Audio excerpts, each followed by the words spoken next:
Hi. First, I have to say thanks because we're it between beer, food truck, right? So we really appreciate that you stuck around and appreciate your attention.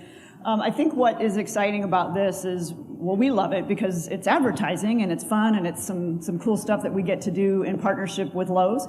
And so we've just really gotten some great topics to cover with you today. I'm representing something we call TV brand effect. And TV brand effect fits in, let me go back to this, stick with this slide. So for those of you that stuck around for the previous presentation, Elise mentioned that this is a partnership. So we've been working together with Lowe's in refining a process, right? So, you know, they've really experimented long and hard on how to think about the full creative process. And there was one slide she showed that had about 7 steps to it. And a timeline attached to it that's lengthy, right? And all of us who've been down that path understand it's not easy. And the goal of this partnership has really been to refine that down and really to, you know, kind of 3 big buckets, right? And one was certainly the deep insights, and that's really what Danny took us through, is those deep insights that you're gleaning from neuro. How to think about that as you're going to bring your creative to market, how to make those decisions before you even get out there. Use those deep insights to take you there and get that all figured out up front. Where we fit into the package is like, okay, I've done all that heavy lifting, now I'm going to let it go, and let's see if what we actually learned on the front end is what we got. Did it pay out? Real-time insights with the things that we learned, and then actually, let's go do something about it quickly.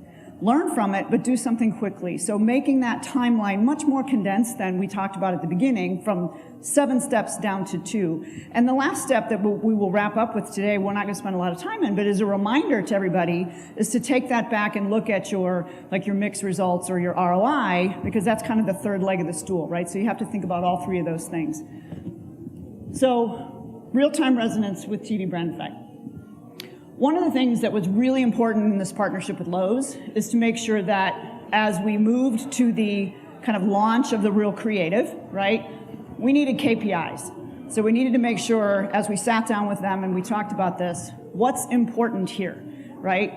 And so the biggest things that we netted out in this conversation was, first on the left, we want to be able to take action, all right? So we did a lot of work up front with neuro. We've learned a lot now. We're going to market with this. So we want to be able to take action in real time. So we need to make sure that we have data that's going to allow us to do that. Things like changing media weight on the fly, adjusting the schedule, right? And perhaps even removing a spot altogether. If something's a dog, it's just not working, you know, maybe it was different than how we anticipated it was going to turn out.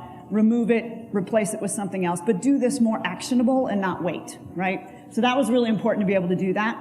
The other half of this was really important to be able to start to establish Lowe's own set of benchmarks. Really important, and not only just for Lowe's, right? So Lowe's to Lowe's, so each one of those moment campaigns. Danny talked about everyone is different. Ones that have the audio cues, ones that don't, which moment campaign. So being able to develop that history, that normative database of your own really cut of processes, and then layer that on with a competitive view. Right, so not only how am I performing against myself, right, but how am I performing against some key competitors, right? So one of the big things that we talk about is something called misattribution. So ad can be fabulous. It's awful if they think it's somebody else, right? So you've put a lot of effort into that campaign, and turns out that they think it's your competition. So that's really important to be able to establish both of those things as benchmarks. So these are some of the criteria that TV brand effect allows us to really think about in our measurement process, right? So the first being, just as I mentioned, kind of the quality of the creative itself. Is it breaking through? Do they remember me, my brand? Do they remember the ad content and the context? Do they like it, and does it actually drive them to shop, to come into my store, make a purchase? Being able to think about, again, the media support and flighting. So am I winning share of voice for that particular week? Am I not winning share of voice that week? Does that play into the conversation as I start to build out which creative goes when and where? All of that is taken into consideration in the work. The program itself, I mean, this is something I don't know that everybody always thinks about, but an ad runs.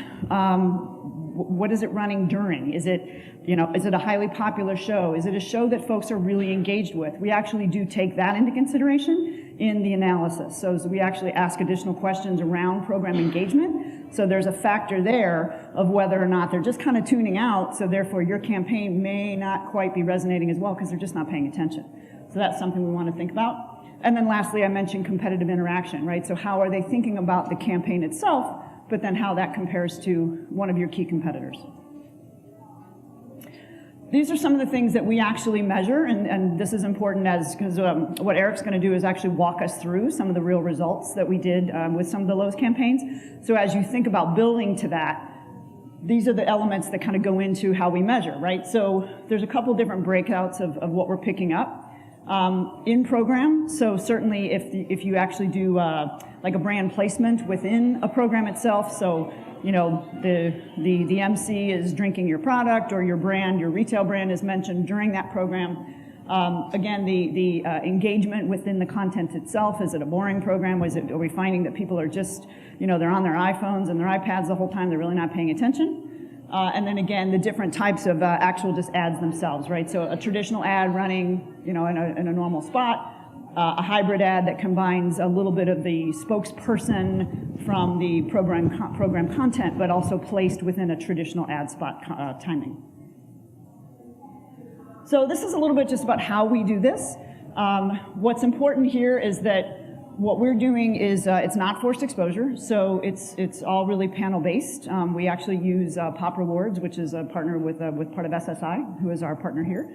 And so basically, you walk through this environment. So viewers log in to do the surveys within 24 hours of watching television. So it is literally, I was listening to someone's presentation earlier today, and she was talking about everybody says real time.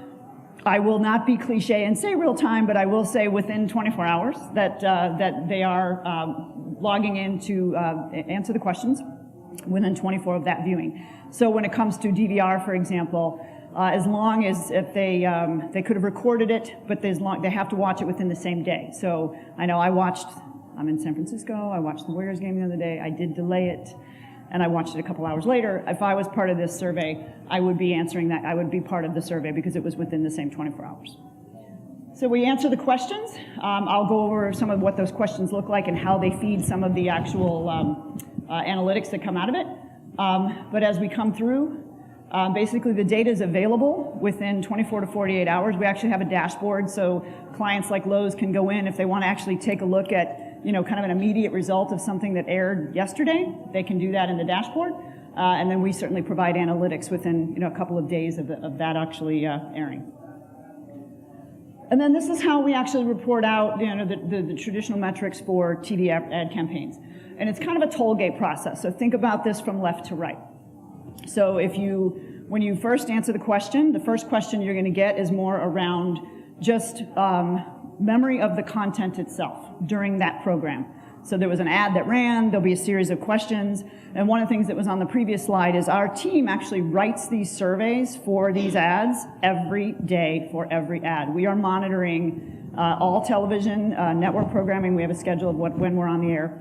We're monitoring, we're picking up every ad, and then we write a survey for every one of those ads. And in partnerships with our clients, we can usually determine what is the competitive set that we want to make sure we compare to, et cetera. But those surveys get written every single day, customized. But so this first question is really around how you answering that first question of whether you just remembered the content of the ad. And this is for us is really the breakthrough moment. This is ad memorability. This is breakthrough. And as you move over to the next question, this is really about remembering the brand. So the first is really just the ad itself. The next takes you through to the brand. On over to the left, where we actually now have a little bit better insight of the message that was relayed. On through to did I like it, my sentiment. On through to did I actually intend to purchase it or intend to shop in that store. So again, a series of toll gates that helps us develop scores and metrics that we can use in a syndicated fashion, retain that information, build those historical norms for clients like Lowe's. And I'm going to let Eric actually walk us through some of the real examples of how all this gelled together. Oh, well, thank you. There you go. So what's in it for Lowe's? One of the key benefits of using TVBE is that we're able to establish norms among our own ads. Sorry. And then we're also able to cut the data at any point throughout the year, pending sample sizes allow us to do so. This in turn allows us to measure how well our ads are performing during a certain quarter or any point throughout the year without having to contribute to an expensive continuous ad tracker.